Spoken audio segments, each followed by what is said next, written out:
Why does not the sacred gong sound the final note which completes the marriage ceremony? Flash Gordon didn't ask permission to save the universe. It crash-landed into theaters in 1936 with cardboard rockets, a hero who couldn't act, and a villain who stole the show. What started as a cheap comic strip knockoff became the serial that changed science fiction forever. But behind the adventure, nothing went according to plan. The lead actor was hired by accident. The spaceship was made from a car bumper. And one scene, it was so dangerous the stunt team refused to do it twice. These are 20 weird facts about Flash Gordon. And the bonus? There's a prop that survived 13 episodes and is still sitting in a warehouse today. Strap in. This rocket runs on chaos. Number 1. Flash. Gordon wasn't supposed to be Flash Gordon. Universal Studios wanted Buck Rogers. They wanted the rights to the popular newspaper serial that had already captured America's imagination with its tales of the 25th century. Buck Rogers was the household name, the established hero, the safe bet. Universal executives approached the syndicate that owned the character. Contracts ready, checkbooks open. They offered money, creative control, promises of a multi-episode serial that would turn Buck Rogers into a cinema sensation. But the syndicate said no, not interested. They didn't trust Hollywood to handle their property. They didn't want to risk their character being cheapened by movie studios cutting corners. So Universal did what desperate studios do. They pivoted fast. If they couldn't have Buck Rogers, they'd find someone else. Enter Alex Raymond's Flash Gordon, a newer comic strip hero who debuted just 2 years earlier. The rights were cheaper. The character was less protected. And most importantly, the deal could be closed quickly. Universal executives didn't care that Flash was less famous. They had cameras, they had costumes, and they had a release date that wasn't moving. Flash Gordon became the star not because he was the best choice, but because he was available. And sometimes in Hollywood, available beats perfect every single time. Number 2. Larry Buster Crabbe didn't audition for Flash Gordon. He didn't even want the role. Crabbe was an Olympic swimmer who'd won gold in 1932 and had transitioned into acting as a side gig, playing Tarzan-style jungle heroes in low-budget adventure films. He was athletic, sure, but he wasn't an actor in the traditional sense. No Shakespeare training, no method technique, just a guy who looked good without a shirt and could swing from vines without complaining. When Universal started casting Flash Gordon, they wanted someone with presence, someone who could handle physical stunts and look heroic in a ridiculous blonde wig. Crabbe's name came up not through an audition, but through a scheduling accident. He was already on the Universal lot filming another forgettable serial when a casting director saw him walking past. That was it. No screen test, no callback, just a glance and a handshake. Crabbe later admitted he thought Flash Gordon was a joke, a space hero with rockets, fighting a villain named Ming. He almost turned it down, but the paycheck was steady and he needed the work. So he said yes, put on the wig, squeezed into the costume, and became one of the most iconic heroes in science fiction history. Not because he believed in the role, but because he happened to walk by at the right time. Sometimes destiny isn't written in the stars. It's written in a studio parking lot. Number 3. The rocket ships didn't fly, they dangled. Every single one of them, hanging from visible wires in broad studio lighting, swinging slightly whenever someone bumped the rigging. Universal knew audiences would notice, but they didn't care. This was 1936. Special effects meant miniatures, matte paintings, and hoping viewers were too entertained to ask questions. The production team built the ships out of whatever materials they could scavenge. Metal scraps, wood, car parts, kitchen utensils. One of the main rocket ships featured a prominent hubcap as its central design element. Another used a repurposed automobile bumper for its nose cone. They painted everything silver, added a few blinking lights, and called it futuristic. When it came time to shoot flight sequences, the crew rigged the models to thin wires and pulled them across the frame using stagehands hidden just out of shot. No motors, no automation, just pure human effort. And when a model needed to crash, they dropped it. Straight down onto a painted backdrop, debris flying, smoke added in post. It was crude, it was obvious, but somehow it worked. Because audiences in 1936 had never seen anything like it before. They weren't judging the realism, they were marveling at the imagination. Flash Gordon didn't need perfect effects, it needed wonder. And a rocket ship made from a car bumper, dangling on a string, somehow delivered exactly that.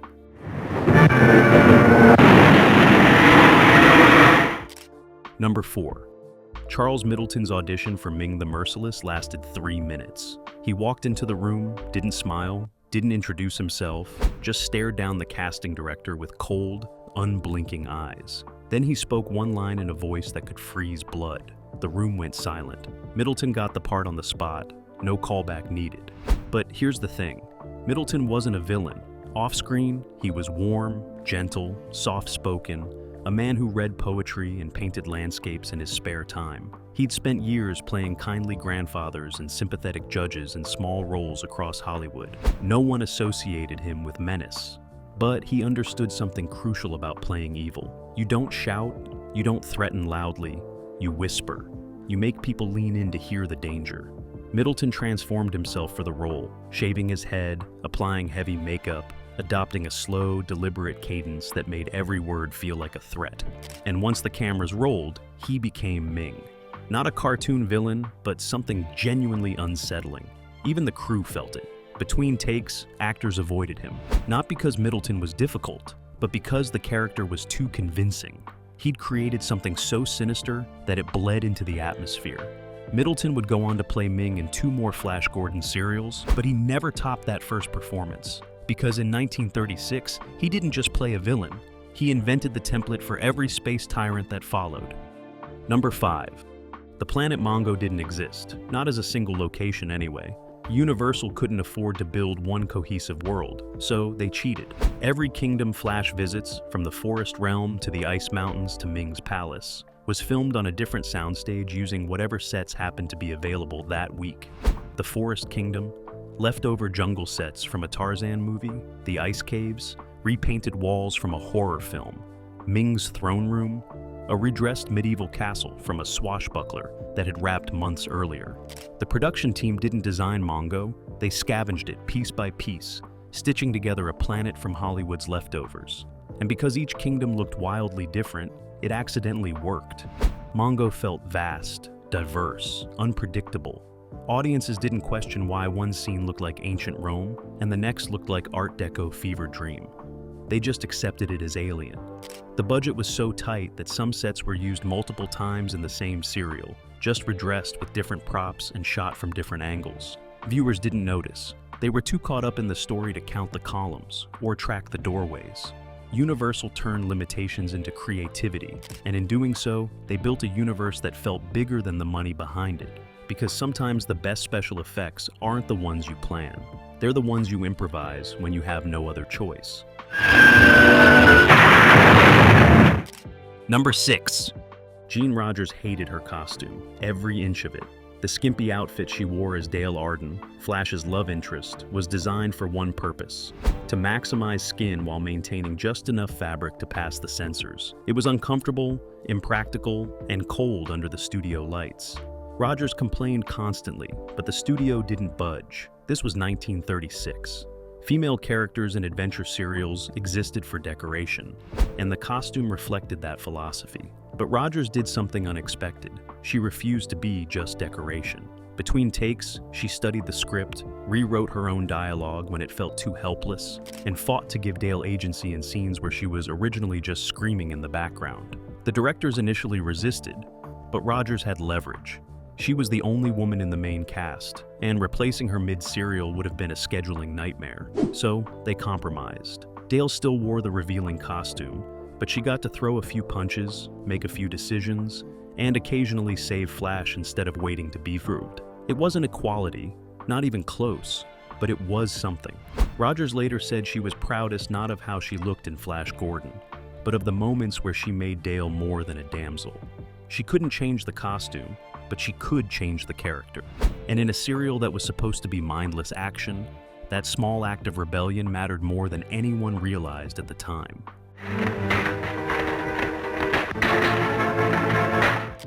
Number 7.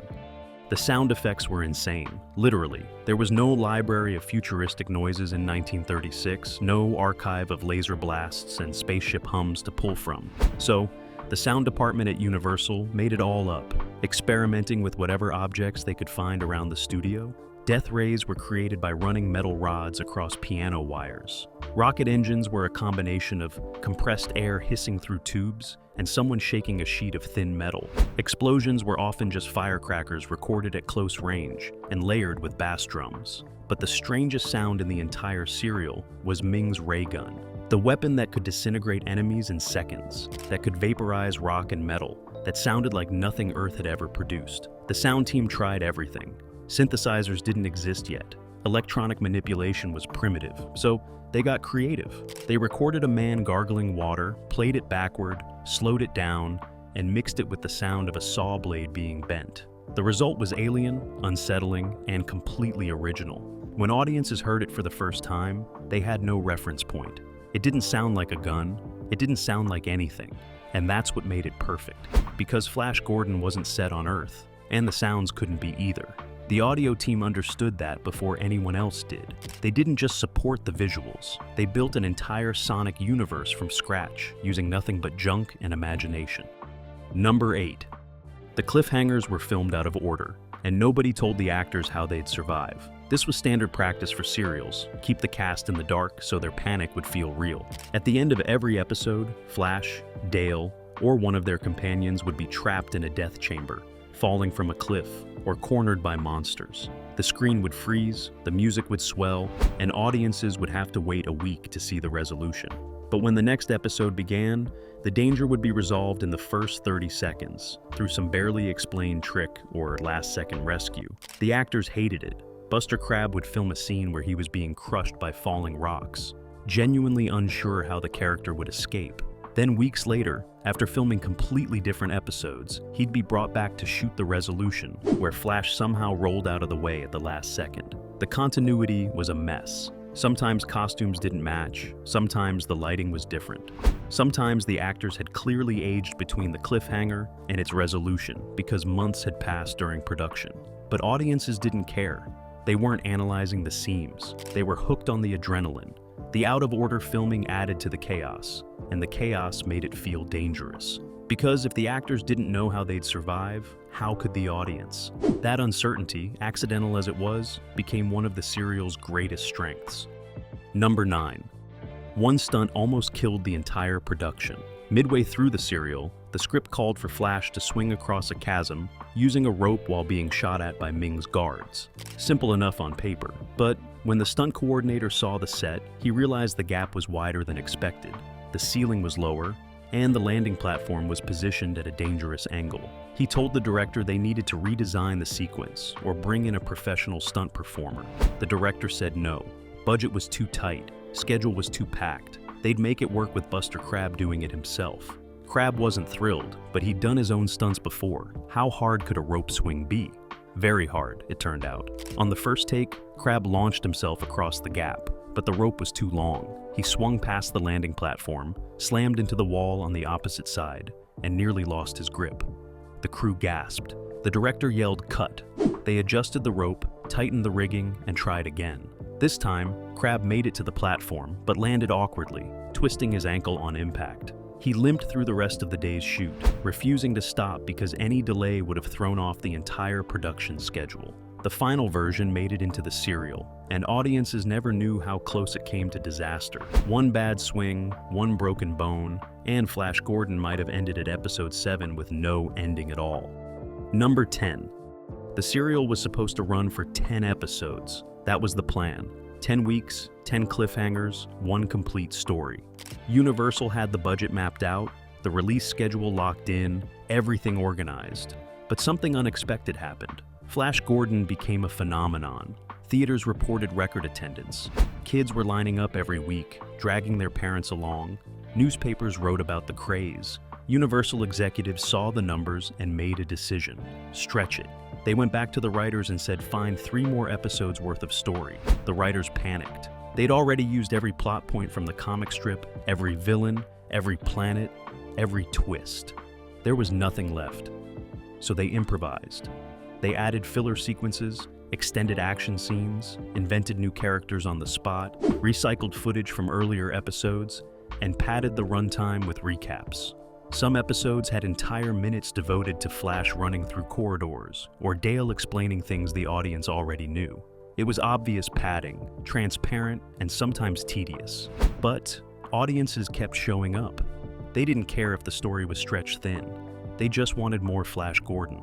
So Universal kept filming, kept recycling, kept milking the phenomenon until they hit 13 episodes and finally called it done. The serial that was meant to be lean and efficient turned into something bloated and chaotic. But somehow, that chaos became part of its charm. Because Flash Gordon was never about perfection. It was about adventure. And adventure doesn't stop just because you run out of script. Number 11. The monster costumes were repurposed from old horror films, and it showed. Universal had a warehouse full of creature suits from Frankenstein, The Mummy, and countless forgotten B-movies. Rather than build new aliens for Flash Gordon, the costume department raided the vault. They grabbed whatever looked vaguely inhuman, spray-painted it silver or green, and threw it on an extra. The result was a bizarre menagerie of mismatched creatures that made no biological sense. One of Ming's guards had claws that were clearly vampire hands from a Dracula knockoff. Another alien wore a mask that had previously been a werewolf in a 1933 horror serial. The Clay People, supposedly native to Mongo, were actually leftover monster suits from a scrapped adaptation of H.G. Wells's Island of Dr. Moreau. Nobody matched. The aliens didn't look like they belonged to the same species, let alone the same planet. But again, audiences didn't question it. This was science fiction. Maybe alien worlds just had wildly diverse populations. The production team accidentally stumbled into something that would become a sci-fi staple, the Cantina effect, where every background alien looks completely different from the next. It wasn't intentional world building, it was budget management. But it worked so well that Flash Gordon established a visual language that would echo through Star Wars, Star Trek, and every space opera that followed. Number 12. Frank Shannon, who played Dr. Zarkov, the brilliant scientist, couldn't remember his lines. Not because he was unprepared, but because the technical dialogue was genuinely incomprehensible. The writers would hand him speeches filled with pseudo-scientific jargon about ray oscillators, atomic disintegrators, and stratospheric molecular compression. None of it meant anything. It was word salad designed to sound smart. Shannon would try to memorize these paragraphs of nonsense, stumble through takes, and eventually just start making up his own technical-sounding phrases. The directors didn't notice or didn't care.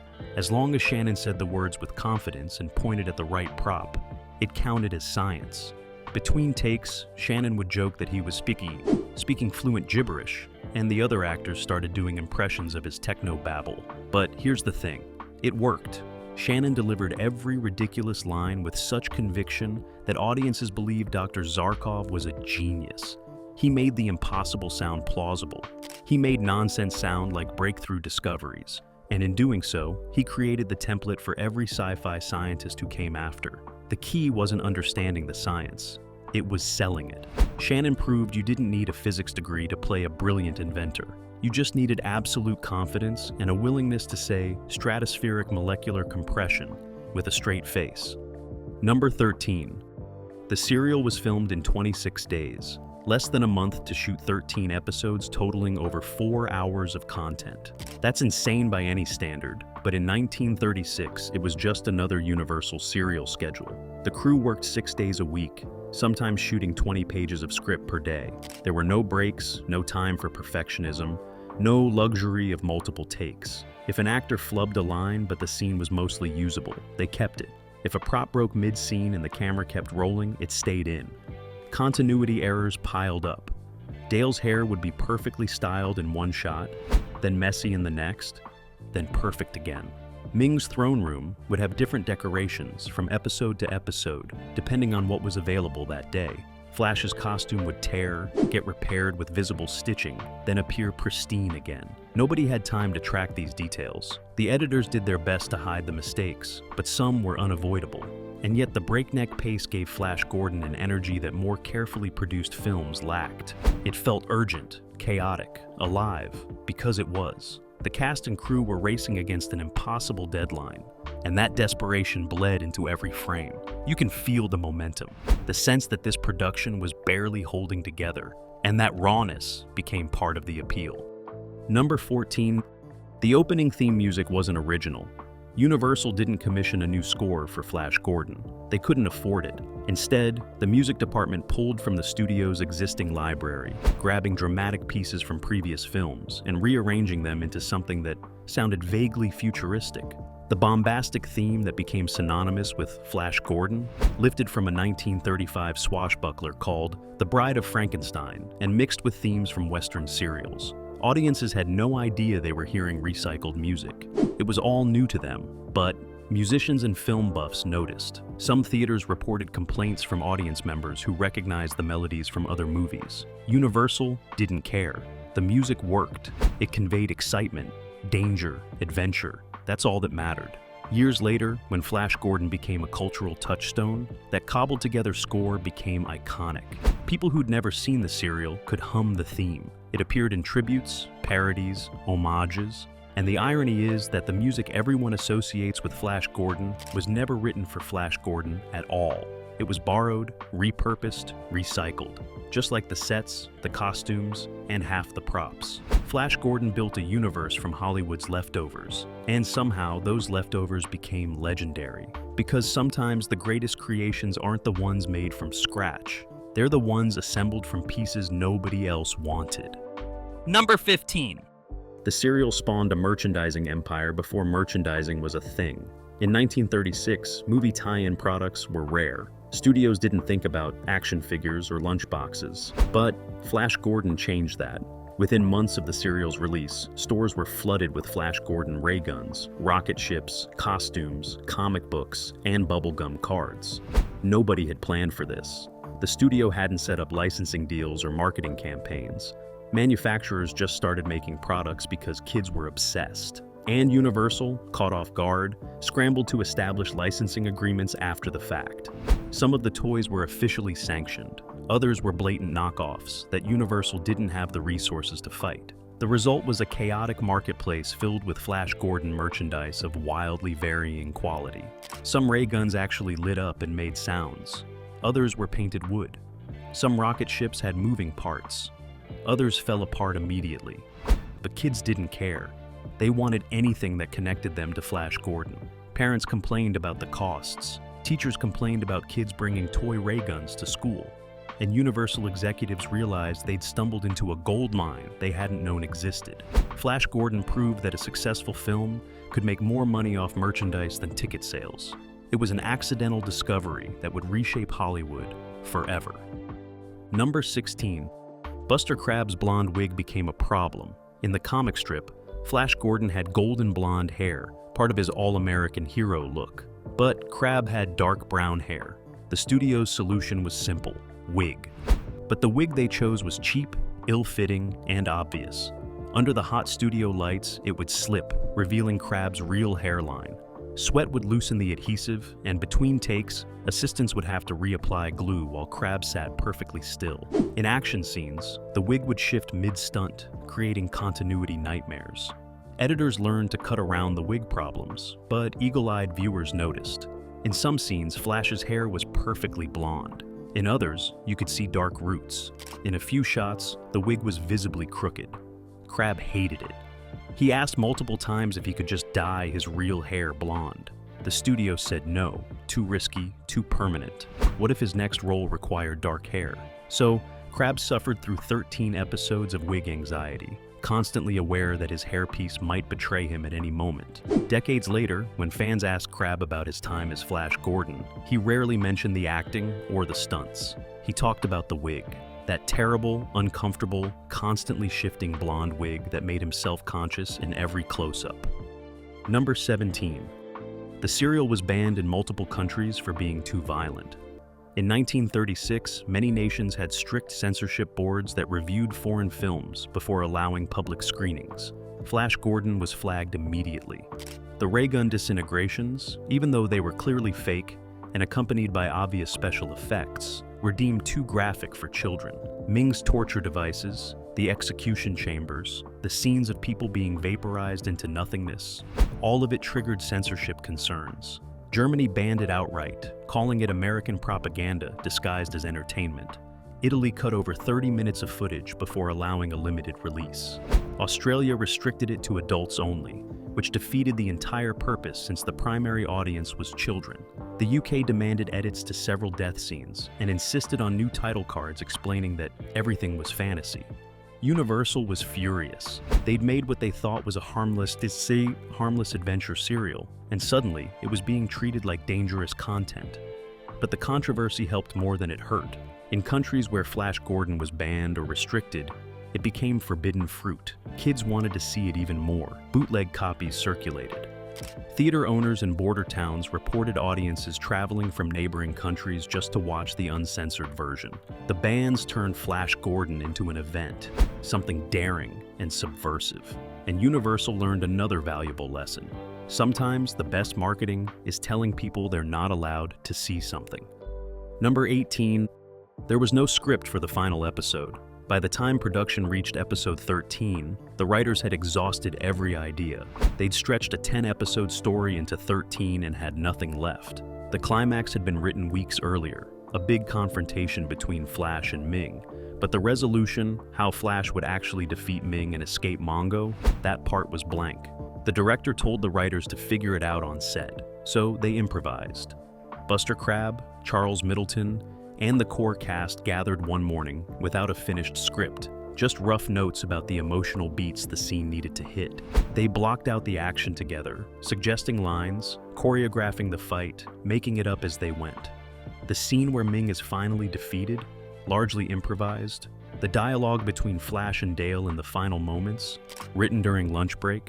The triumphant return to Earth, filmed in a single take because they were out of time and budget. Nobody thought it would work. But when the episode premiered, audiences cheered. They didn't know they were watching improvisation. They just saw a satisfying conclusion to a 13-week adventure. The final episode became one of the most beloved, not despite the chaos, but because of it. The raw energy, the authentic emotion from actors figuring it out in real time, it all contributed to a finale that felt earned, even though it was invented on the spot. Number 19. Flash Gordon was supposed to die. In the original outline, the serial would end with Flash sacrificing himself to save Earth, a tragic hero giving his life to stop Ming's invasion. Universal executives loved it. Tragic endings were dramatic. They'd leave audiences emotionally devastated. But then test screenings happened. They showed early episodes to audience panels, and the response was overwhelming. Kids loved Flash. They wanted him to win, to survive, to come home. Parents wrote letters begging the studio not to kill the hero. Theater owners reported that children were already asking if Flash would be okay in the end. The studio realized they'd miscalculated. This wasn't a one-off serial anymore. Flash Gordon was a phenomenon with sequel potential. Killing the main character would end the franchise before it began. So, the writers rewrote the ending. Flash would survive, defeat Ming, and return to Earth victorious. It was a happy ending, crowd-pleasing and safe. And it worked. Audiences left theaters satisfied, not traumatized. More importantly, it left the door open for sequels. Flash Gordon's trip to Mars would follow in 1938. Then, Flash Gordon conquers the universe in 1940. None of it would have been possible if they had stuck with the original tragic ending. Sometimes the best creative decision is listening to your audience, even if it means abandoning your artistic vision. Number 20. The final budget came in at $350,000, an astronomical sum for a serial in 1936. Most serials cost around $100,000. Some were made for less than $50,000. But Flash Gordon was different. The elaborate sets, even recycled ones, cost money. The costumes, the special effects, the extended shooting schedule, it all added up. Universal executives were nervous. If Flash Gordon flopped, heads would roll. But the gamble paid off spectacularly. The serial made over $3 million in its initial run, nearly 10 times its budget. It played in theaters for months, kept getting re-released, generated massive merchandise revenue, and eventually sold to television, where it found new generations of fans. That $350,000 investment turned into one of the most profitable serials in history. And it proved something crucial to Hollywood. Science fiction could make money. Audiences were hungry for escapism, for adventure beyond Earth, for stories that transported them to impossible worlds. Flash Gordon opened the door. It showed studios that weird, ambitious, expensive sci-fi projects weren't foolish risks. They were opportunities. Every space opera that followed, from Buck Rogers to Star Wars, owed a debt to that $350,000 gamble. Because Flash Gordon didn't just entertain audiences, it changed what studios believed was possible. Bonus fact: Ming's throne still exists. After Flash Gordon wrapped, most of the props were destroyed, repurposed, or lost to time. But Ming's elaborate throne, the centerpiece of his throne room, the symbol of his tyrannical power, somehow survived. It was used in other Universal productions over the years, repainted, modified, appearing briefly in horror films and adventure serials. Then it was retired to a studio warehouse where it sat forgotten for decades. In the 1970s, a Universal archivist stumbled upon it while cataloging old props. The throne was dusty, damaged, barely recognizable. But the craftsmanship was still evident. They restored it, not to its Flash Gordon glory, but enough to preserve it. Today it sits in a private collection, owned by a film historian who paid a small fortune for a piece of sci-fi history. It's not on public display. Most people don't even know it survived. But somewhere, in a climate-controlled room, Ming's throne endures. A reminder that Flash Gordon wasn't just a serial. It was a revolution built on cardboard rockets, recycled music, and a hero hired by accident. And sometimes, the strangest journeys leave behind the most lasting artifacts. And you